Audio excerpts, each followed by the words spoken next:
तो पूज्य गुरुदेव भक्तमाली जी कहते थे कि सारे आर्ष ग्रंथ स्वर्ण बना सकते हैं, पर भक्तमाल ग्रंथ का आश्रय लाते ही सोने में भी सुगंध आ जाती है। सोने में सुगंध आती है। पुष्प की सुगंध को आप दीर्घ काल तक सुरक्षित रखना चाहें तो उसका क्या उपाय है?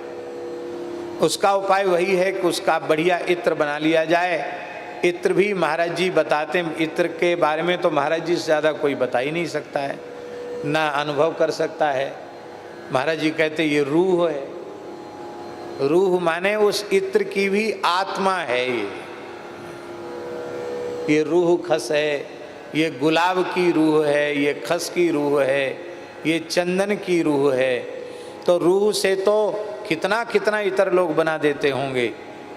तो ऐसे ही ये भक्त पुष्प हैं, और भक्त पुष्पों की सुगंध, भक्त पुष्पों का सार सर्वस्व मानो नाभाजी हैं, और उसकी जो दिव्य सुगंध है वो मानो भक्तमाल है।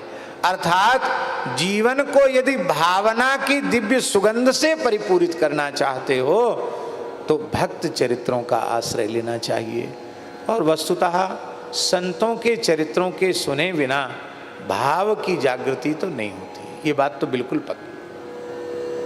और सबसे बड़ी बात क्या है कि प्रत्येक जीव का महाराज जी जन्मांतरीय संस्कार और जन्मांतरीय साधन अलग अलग प्रकार का होता है। तो जन्मांतरीय संस्कार और साधन उसके अनुरूप ही उसका साधन के प्रति आकर्षण होता है और उसमें प्रवृत्ति होती है। भक्तमाल ग्रंथ की सबसे बड़ी विशेषता यह है कि जब कोई व्यक्ति भक्त चरित्र श्रवण करने बैठता है और जब उसके जन्मांतरीय संस्कार के और साधना के अनुरूप किसी भक्त का चरित्र उसके समक्ष प्रस्तुत होता है तो उसका साधना का मार्ग खुल जाता है और वो ठीक चल करके अपने लक्ष्य को प्राप्त करता है। हर व्यक्ति की एक ही प्रवृत्ति नहीं होती है, सबकी अलग अलग प्रवृत्तियां होती हैं। महात्मा में कोई केवल नाम जापक हैं, तो कोई केवल प्राणायाम करने वाले हैं, त्रिकुटी पर ध्यान धरने वाले हैं, भ्रूचरी, खेचरी, अगोचरी, उन्मनी, चाचरी आदि मुद्राओं का साधन करने वाले हैं।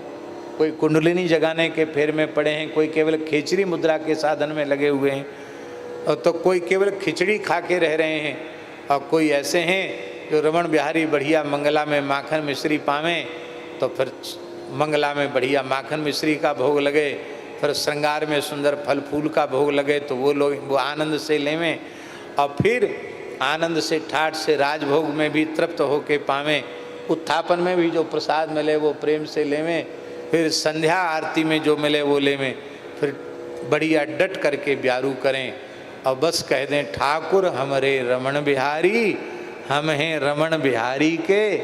बस इतना भीतर से यदि केवल यहाँ से नहीं, इतना यहाँ से कह दिया तो इतना करते रहने पर भी तुम्हारा कल्याण पक्का है, इसमें कोई संदेह नहीं है। संपूर्ण ग्रंथों का उपदेशों का सार है ठाकुर हमारे रमण बिहारी, हम हैं रमण बिहारी के।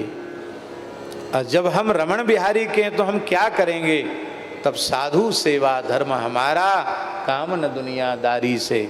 फिर कोई भला कहे चाहे बुरा कहे, अब तो हम हो चुके रमण बिहारी के।